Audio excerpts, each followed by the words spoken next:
Everybody. Good afternoon. I'm Sharon Reed, the Programs and Events Coordinator for the Hood Museum of Art, and I'd like to welcome you to our first public program for the fall.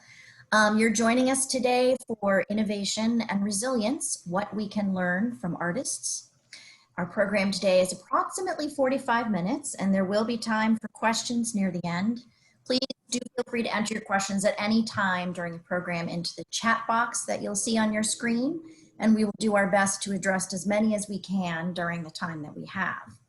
We are, as always, recording this program, which will be made available on the museum's YouTube channel, and we will send you that link to the YouTube channel in a follow-up email, and we invite you to subscribe, which will then prompt you every time a new program or video has been uploaded. If your device allows, you can enhance your viewing experience of the program today by clicking on Viewing Options, which you'll find next to the green bar that notes the speaker is sharing their screen.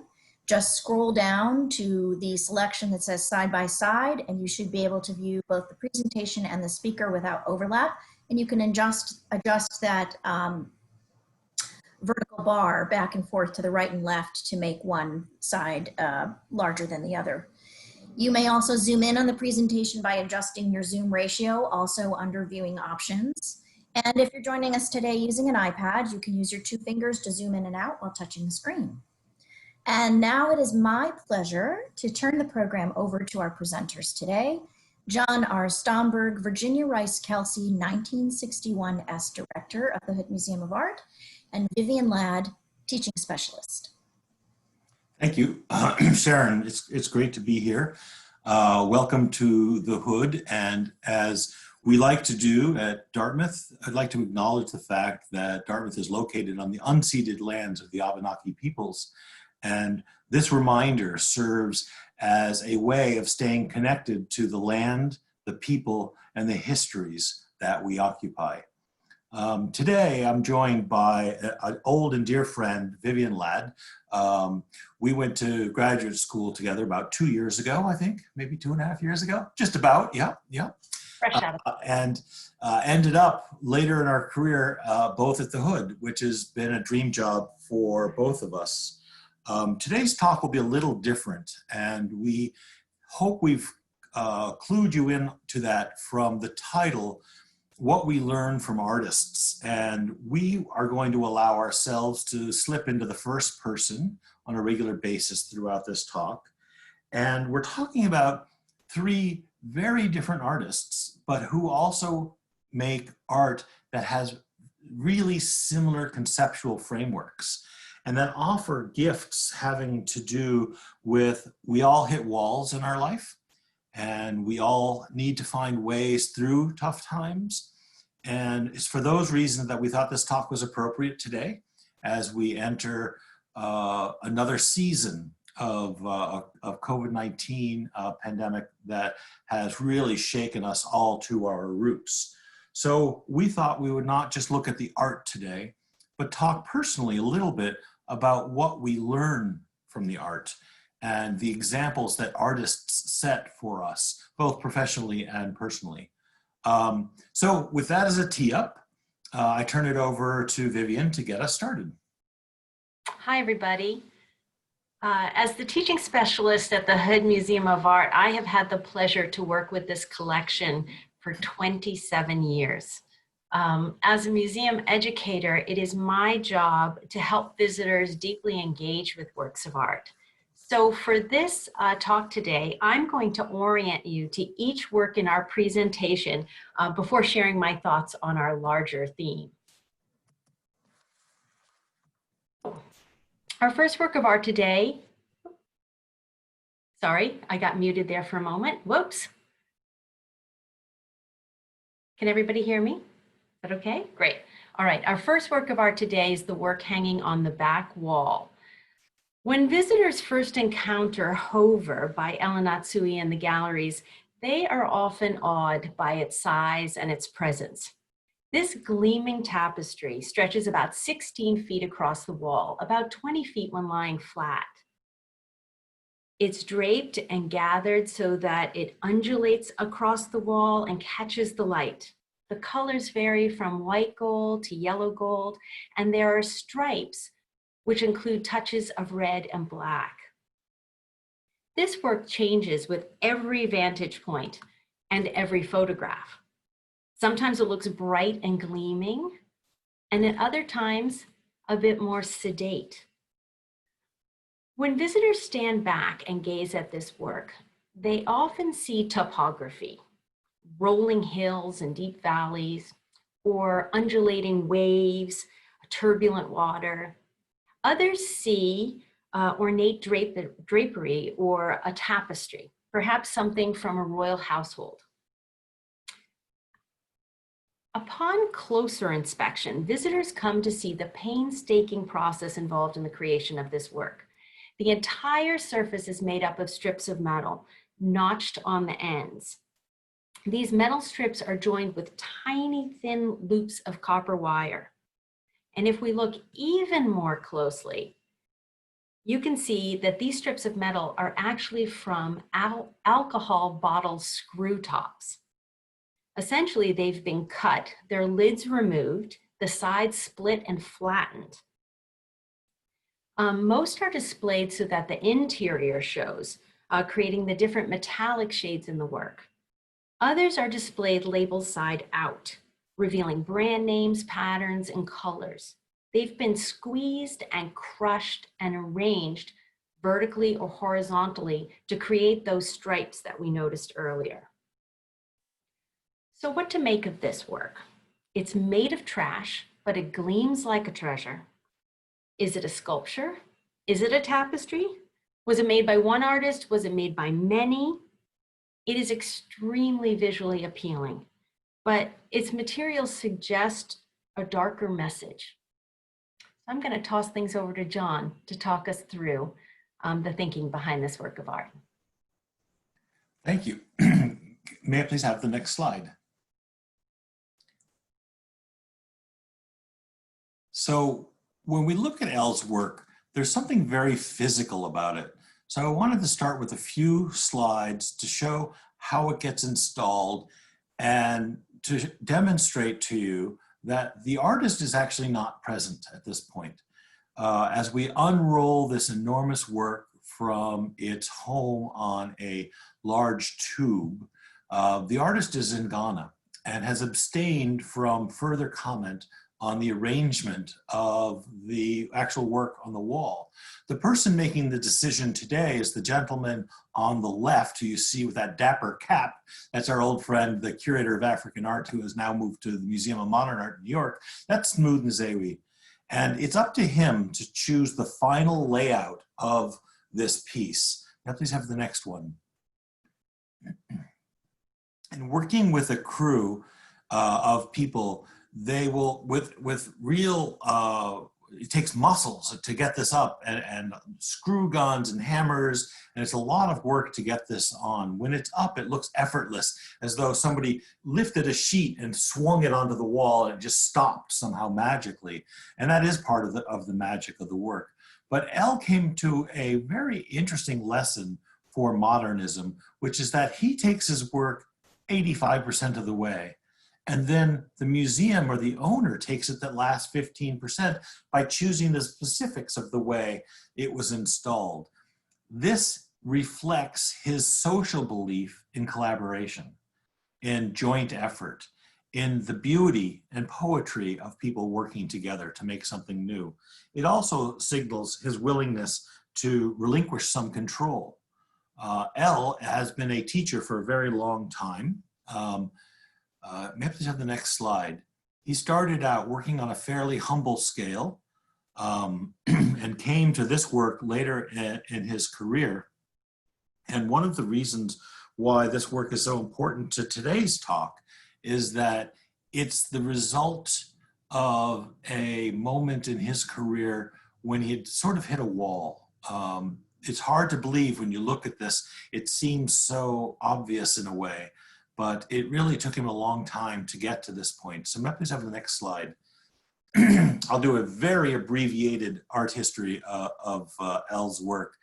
He worked in wood, taking patterns and colors and making abstract art from them, and looking for symbols that had resonance in his native Ghana to evoke a tradition and something contemporary simultaneously. He was very interested in using local woods that came from around where he was.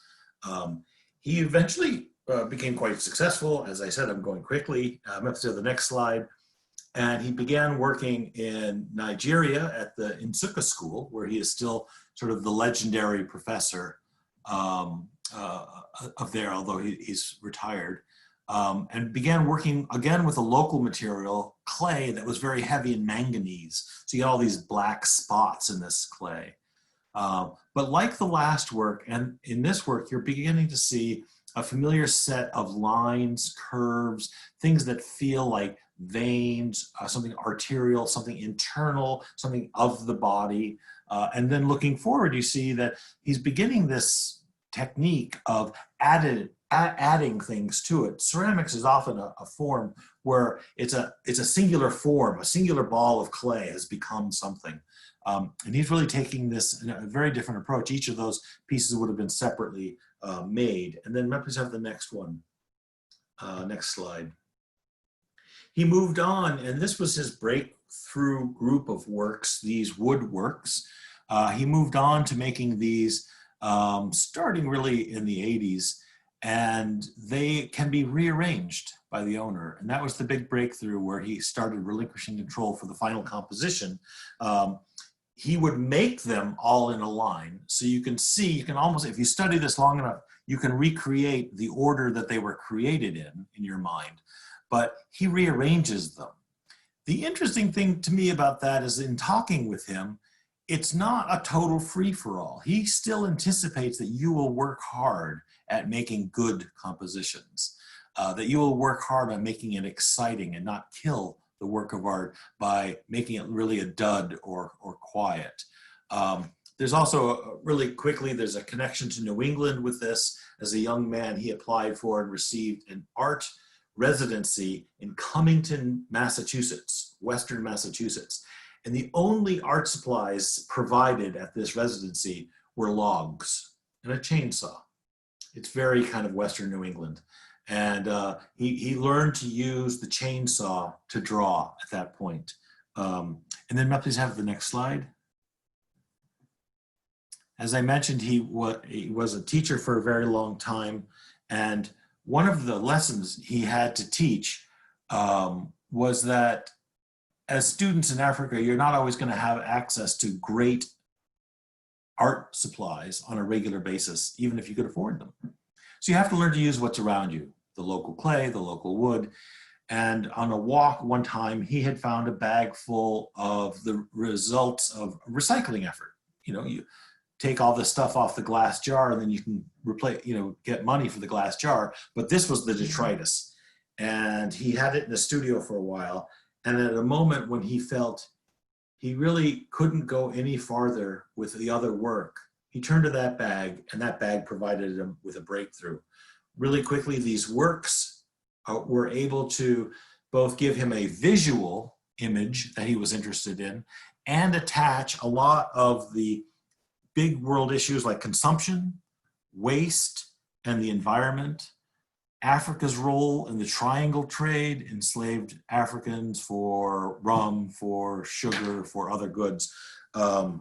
And he also is interested in labor and the economy of labor and shared labor.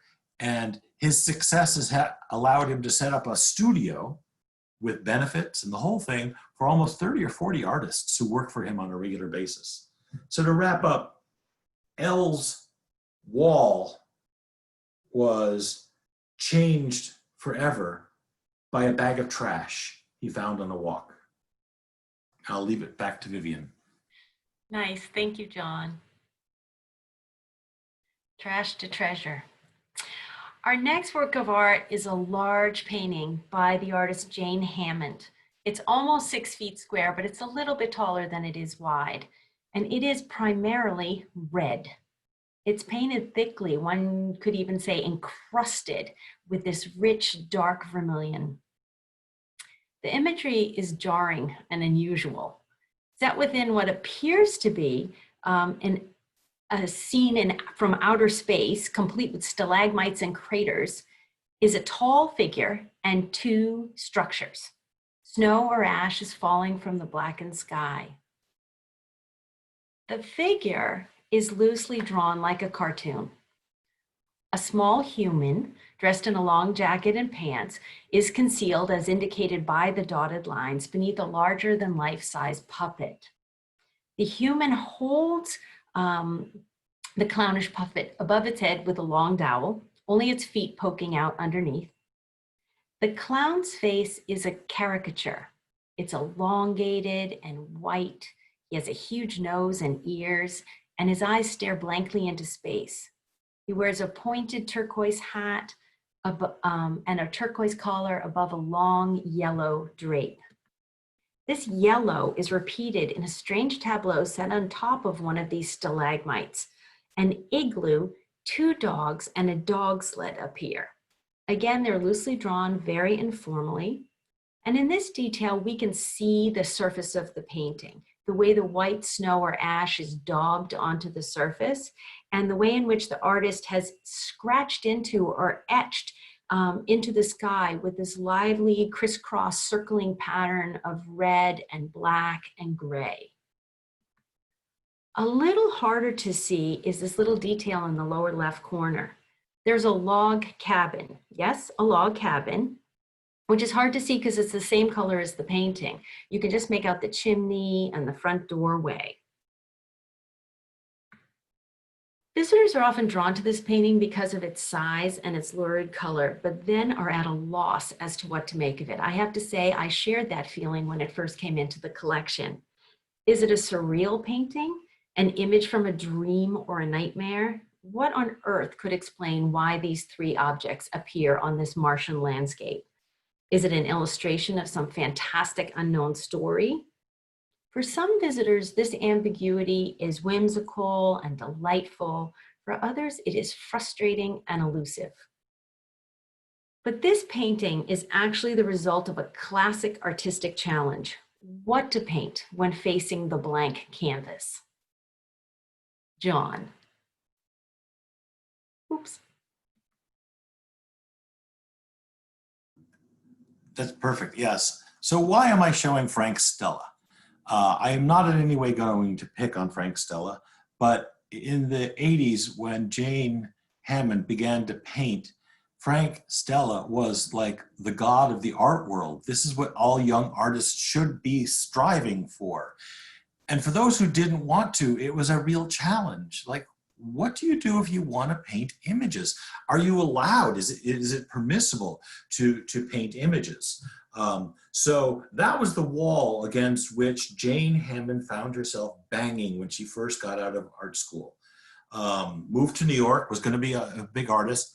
And what she ended up doing was arranging a set of images. Now please have the next one. That she would often interchange both found images with her own drawing.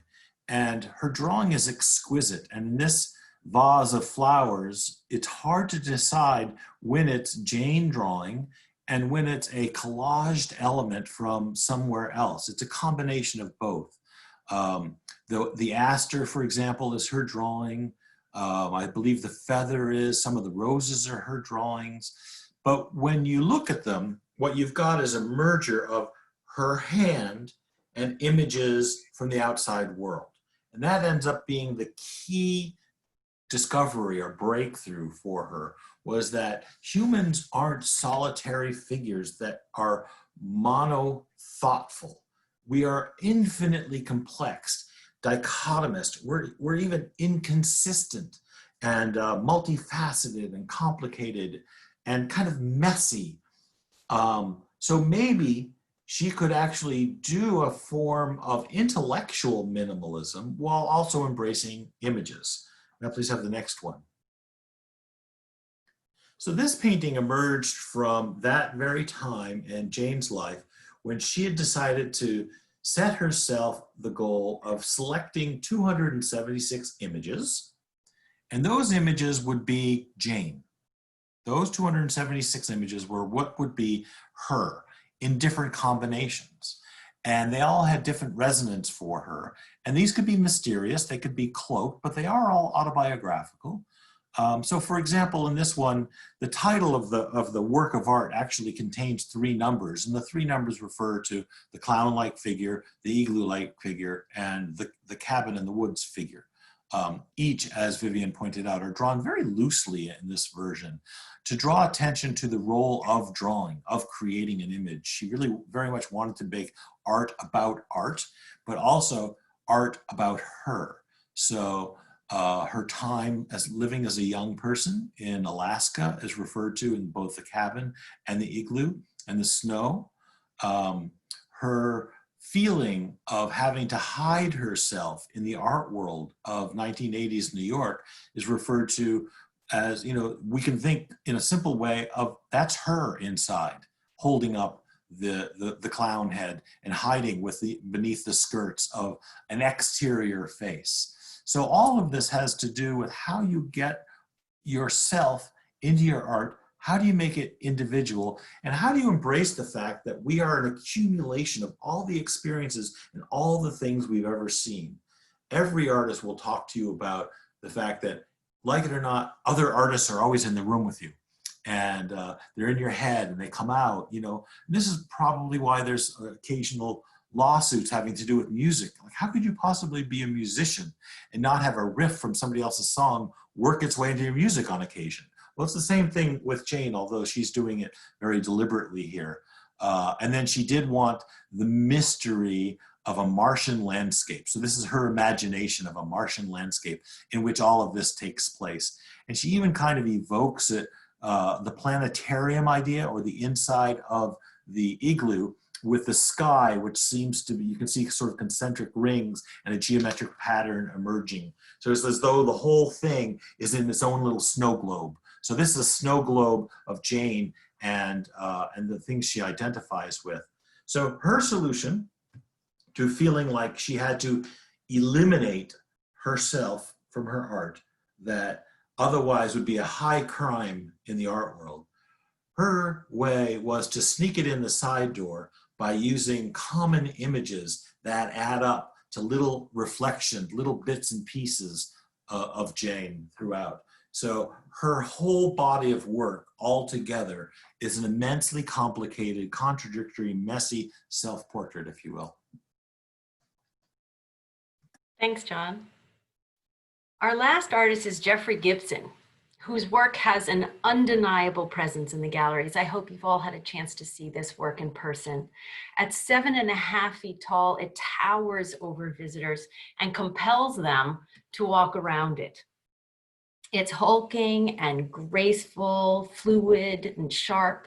It's majestic. The materiality of this piece is exciting. Long sweeping fringe in black and purple falls from its shoulders and the edge of the blanket draped around it.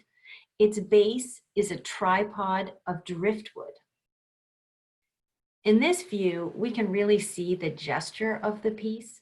Its large triangular composition is forward leaning, which makes it rather gangly. Its head is small and its body is huge. The fringe flowing down its side and back kind of anchors the piece as it pulls to the floor. I think this creature has all the awkward and awesome presence of a moose.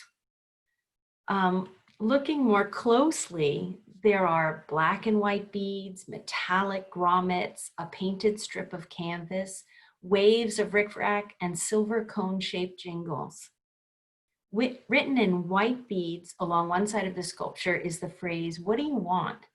And on the other side, "When do you want it?" Most mysterious of all is the head.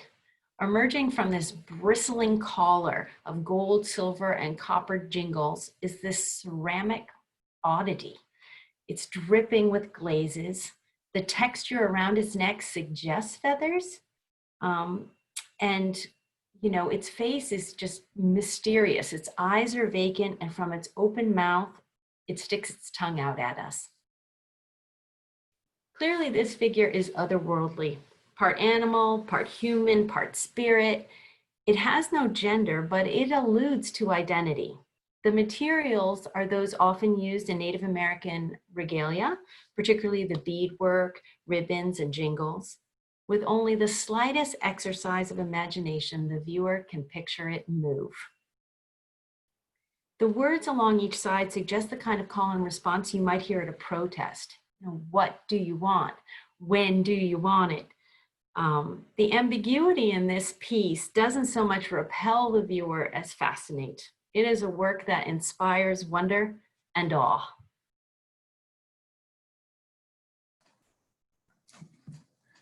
So when we look at this piece, you're seeing the culmination of an artist that has struggled in many different ways.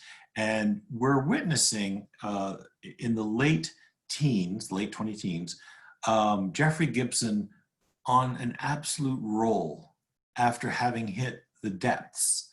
So let's just look back a little bit about how we got here and talk about all the things that are in this work. Jeffrey came out of art school wanting to be a painter. He was interested in abstraction, representation, the impact of the hand, some of the same concerns that Jane Hammond had. How do you create an image without making it fully autobiographical? What's wrong with autobiographical? He also was becoming more and more interested in his own background. He's Choctaw and Cherokee, and looking for ways to embed that experience, that legacy in his artwork. He was having some success with these paintings. He was living in Brooklyn. But as he said, you know, I'd sell a painting, I'd get a grant, but you know, it was nothing was really picking up. And in 2010, he came very, very close to chucking it all. As many artists will tell you, there was a moment when he was like, done. He and his husband were just gonna move away. They tried San Francisco, they tried Paris. And from a distance, they thought, let's just try sort of a rural life. And moving into rural New York, upstate, please have the next slide. Things began to change for Jeffrey. And one of the things that he spent more time doing was embracing his own background, his Native American heritage, which he began to see as his own gift and his to mine, because this was part of his heritage. And so you'll see in the piece that we're looking at today, what do you want, when do you want it? It is riddled with these jingles. And jingles are beautiful, but they're really meant to be danced. They're meant to be in motion. And so I've got this one where on the right where you see the woman is actually jumping up and down. And if you hear a jingle dance, it's a pattern of these jingles, and it's lively and colorful and flurry and imaginary. And it really becomes a sort of a trance-like experience. So the performative was really important to the development of his work, and how to indicate motion, indicate that emotion and motion simultaneously. Now please have the next one. And as he began to embrace this idea of emotion and motion, of energy expended and culture and identity, he began to mix in multiple sources into sculptures that embrace all of these. He became well known in the mid-teens for these punching bags, rife with Native American craft work. You can see here's Jeffrey painting on the end of it, but he actually has studio assistants help him with all the beading and the sewing work.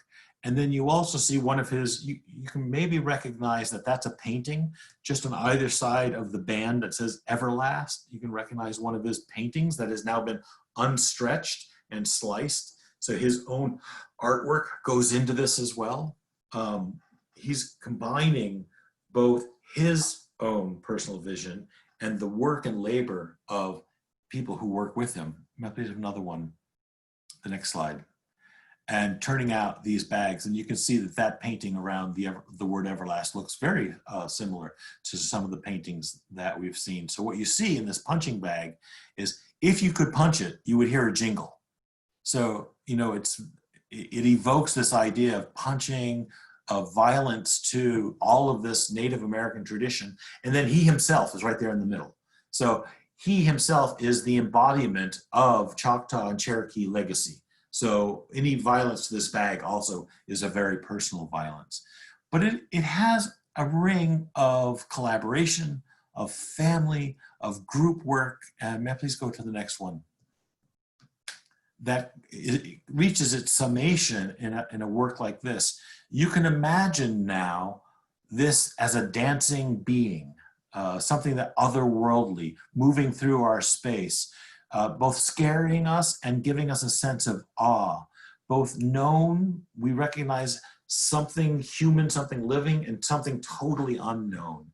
And in this also is an entire legacy of community in ways that we don't always even recognize. The driftwood poles were used as teepee poles. So at some point, those poles supported home.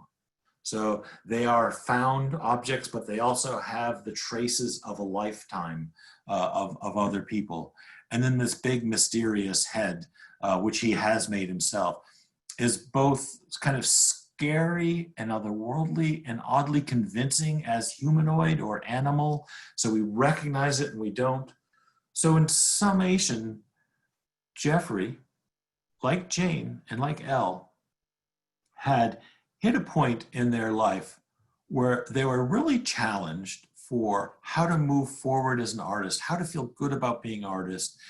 And all of them found a really similar path: sharing their work with others, collaborating on the labor, opening themselves up to images and objects that they didn't make themselves, and acknowledging that they live in a world that's surrounded with creativity and that they can borrow pieces of other people's creativity, and that an individual, like an artwork, can be the summation of all that surrounds them.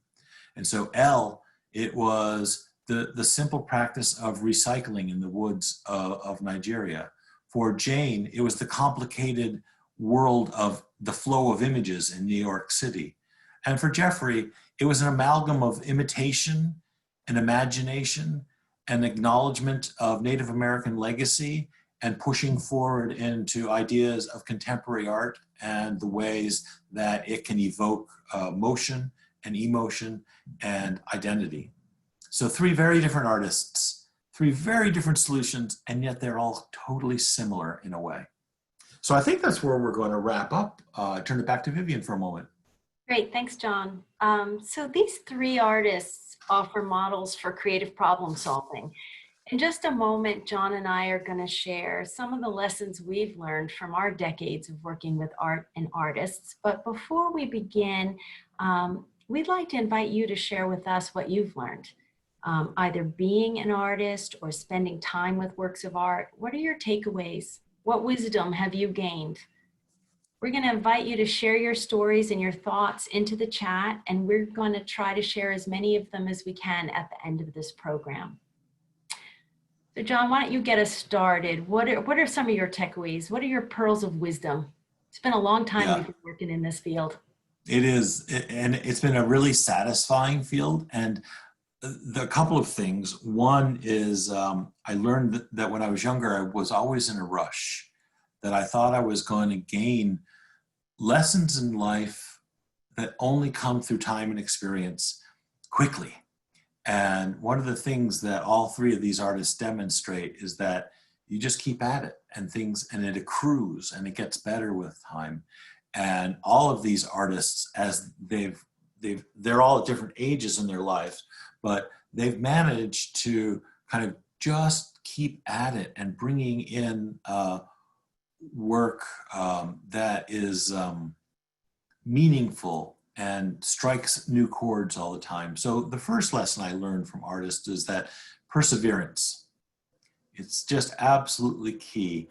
And that really, I think a lot of times the art that has the deepest connections, the most intricate, complicated web of ideas and thoughtfulness are artists who've been making art for a while.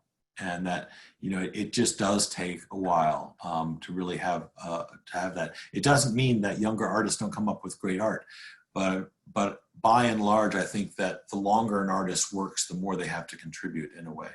But the other thing that's very personal is that in my work in museums, I've come to realize that I do my best work when the first question I ask is, who needs to be in the room for the following conversation? And I think that one of the things we learned from Elle and Jane and Jeffrey is that great things happen when you let other people into the room. Elle didn't make those bottle caps. Jane discovered most of the 276 images, even if she redraws them. Jeffrey is borrowing all sorts of objects, you know, from the jingles to the long robes, ribbons, and so forth. And so when you let other people participate in your creative process, it enriches it. And so in a very direct way, I've looked to these artists for inspiration, to open myself up, to not come to a subject finished with my thinking, but to remain open in my thinking. And usually what I find is that, though there's an old saying, all of us are smarter than any of us. And I've found that to be really true. And I think all three of these artists have embraced that. They've all embraced this idea that by looking around at the creativity that you're surrounded with, you can actually make something much richer. And all three have done exactly that. Brought in all these things from the outside world, and their creativity is putting it together in a new package, which is totally individual. Right. I agree. I think spending time with artists is a great lesson in humility. You know, we all come to the world, we look at the world, we look at works of art through a particular lens that's shaped by our own identity and experience, and we just don't know what we don't know. And artists have a wonderful way of pointing out what we don't know. And, you know, I think that as a generalist, I'm a museum educator, so I get to work with every aspect of the collection. And every time there's a new installation, a new exhibition, I learn about points of view and cultures and experiences that are different from my own. And I can't tell you how much richer my life feels for that. And I think the second thing where I learned so much from this experience is spending time with visitors. You know, our world is so polarized, and if artists teach us one thing, it's that issues are not binary. Issues are subtle and nuanced. You know, artists like Jane Hammond and Jeffrey Gibson, they create works that, you know, are not easily defined. They kind of leave space for lots of interpretation. And it is such a joy to gather around works of art like these with a group of visitors and hear a range of responses and ideas that can all exist at the same time, that can all be true. And I think one of the most powerful things about learning from and through works of art is that works of art encourage divergent thinking. They're not asking us to come to one conclusion. They're asking us to entertain a host of possibilities.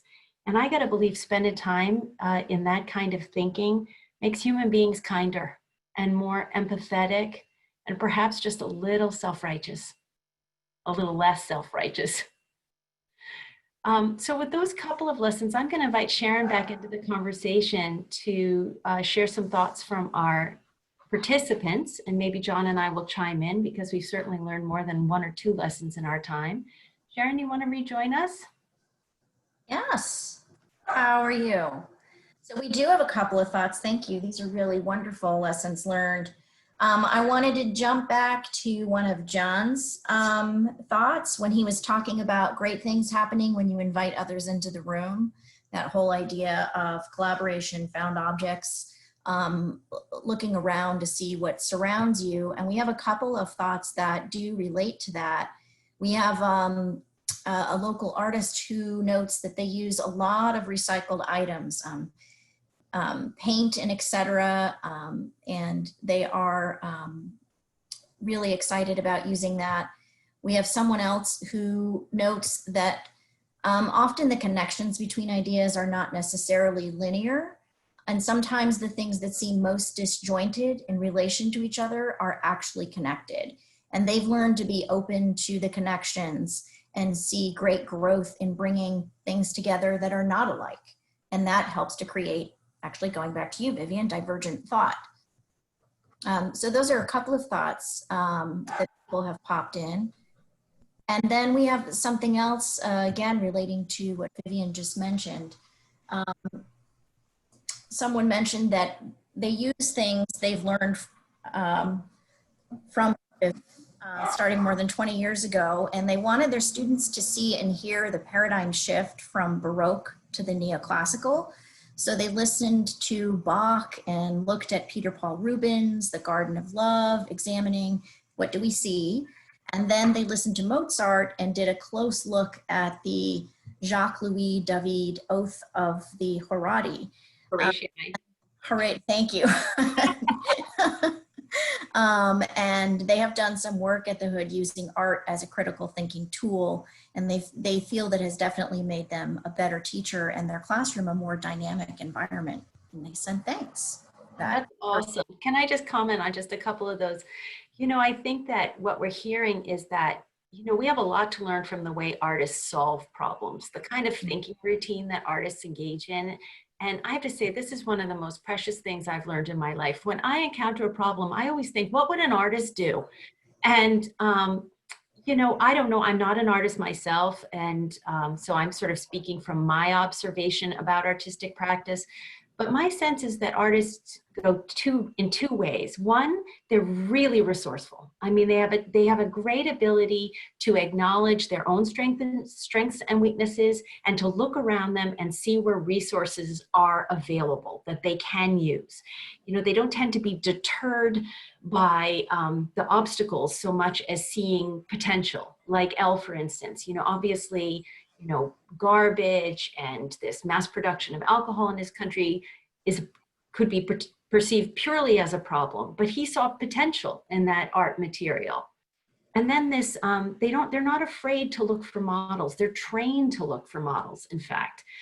You know, I used to have this idea that inspiration was like being struck by lightning, that every great idea emerged from a vacuum.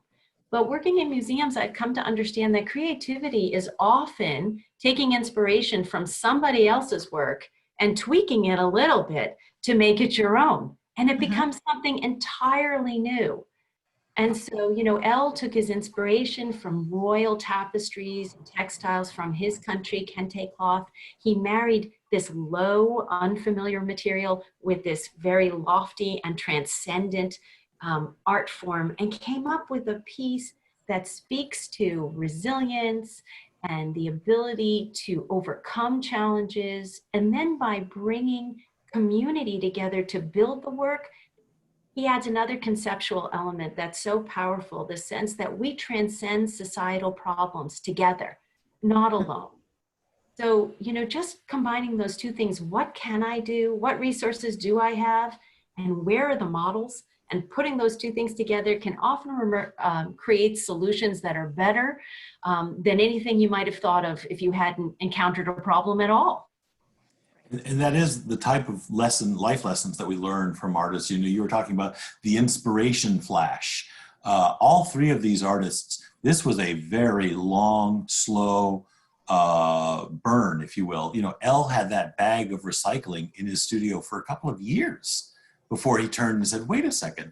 And you described, I guess he had been having a talk with a particular student who said, I can't make art, I can't afford the art supplies. And he chastised that student to look around, and then he got home from the studio that day, and he said, who am I to talk? And so then he took this bag, and that was the beginning. And Jeffrey, this was a long path. It was years in the making. Jane, likewise. These are long, it's a lot of hard work and perseverance. But also I like what you said about humility, because one of the things that all three of these artists have done is they've allowed other people to have a voice within the context of their own work. And that's a hard thing. You know, if you find an object, that object has its own past. Let's say I find a tennis ball and I want to put that tennis ball in my art. Well, that tennis ball already has a history. Somebody used it. It has associations for me. I remember, oh, I had a crush on this girl who played tennis, and the tennis ball reminded, so that little ball has all of this stuff around it. So for an artist to welcome that in and corral that and redirect all of that energy and that elusive baggage is really very complicated, but also very freeing. And the lesson there is how we deal with other people. Because everybody comes to us with a whole realm of their own history, and learning how to make that part of our life and accept and curating a creative life with the people that are around us.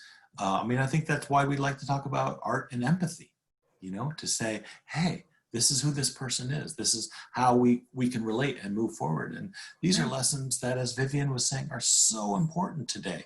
If there's any hope for us moving forward as a civilized nation, it's got to do with coming to a better understanding of difference.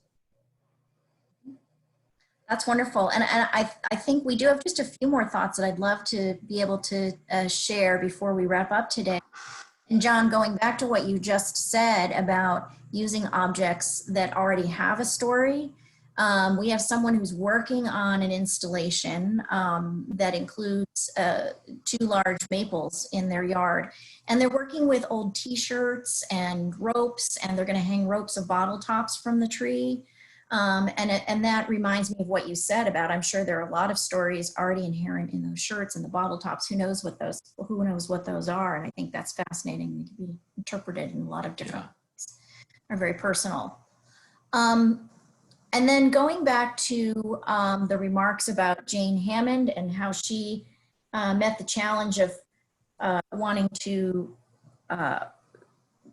be divergent. And we have someone who's commented that art has taught them that while many people believe that something should look a particular way or sound a particular way, that we should ask the question, why? Why does it need to look that way? Can it look? What meanings are found in that new approach? And I think that goes directly back to what Jane was doing. Yeah, another thing that fascinates me about Jane is that rather than saying, I can do whatever I want to do, and that's going to help me be creative, she thought more like, I don't know, I think about like Shakespeare in the format of a sonnet. She thought, I'm going to restrict my options. And that is actually going to be the most freeing thing to me as an artist. Yeah, yeah. And we do have a final comment on here today. And I think this kind of covers the whole theme today. But one attendee agrees that it's vital for an artist to remain open to growth, which I think all 3 of these have demonstrated. And they say, when I have more insight into the artist's background, it helps me as a viewer enjoy it and allow my own thoughts and creativity to flow. But unless I know a little bit more about the artist and the iconography that helps seed it, first the artist needs to attract the viewer and feed them something they can grasp, and then the viewer can fly from there. I love that phrase, the viewer can. Yeah, and it is really so true, because a lot of artists will talk about how they know they need to make things visually compelling, because if it's off-putting or dull or whatever, they won't have a chance to tell their story. That we as visitors won't give them the time of day. But when we see, L, I mean, it's shiny, it's bright. We see, by the way, we are, as humans, attracted to the color red. There's a whole sociology of the color red, or Jeffrey's work. All of these things bring us in, and we want to know more. They create within us the desire to get closer to the work of art. And like you said, fly. It's a really beautiful way of thinking of it. It is. Well, that really brings us to time. We're actually a little over. Wow. Conversation We're over time great already. Thoughts. Yeah. So I wanted to thank everyone for joining us today, and a big thank you to John and to Vivian. Please take a moment to complete the survey in tomorrow's follow-up email, even if you've completed one before. And we'll provide a link to the program. It has been recorded. And we'll provide a link to the Hood Museum's YouTube channel as well. And if you'd like to subscribe to that, you may, and then you'll be notified when new things pop up. To find out about future programs, please visit our website. John and Vivian, do you have any final remarks before we say goodbye? Before, I'm sure Vivian has something really intelligent to say. So I just want to say, because she's always been the smart one, I just want to say it was great to work with Vivian again. We really have known each other for over 30 years, and art has been the link throughout. And the genesis of this talk was a casual conversation we had about how grateful we feel to have art in our life and to have had art in our life for such a long time. And so thank you, Vivian, and thank you to all of you for sharing our interest and for sharing your interest in art. I do believe that it is a way to have connections with each other, the bonds of which can't be easily torn asunder. Thanks, John. And I would just say, please come back and visit us again. Continue to learn from art and artists, even during these strange times. There's wonderful programming going on all over the country, all over the world, for museums who find it difficult to open their doors, but still want to share their resources and the work of these great artists with you. So hope to see you back again here soon. Okay. Thank you. Yeah. Thank you, everyone. Thank you Have a very much. wonderful afternoon. Bye-bye. Yeah.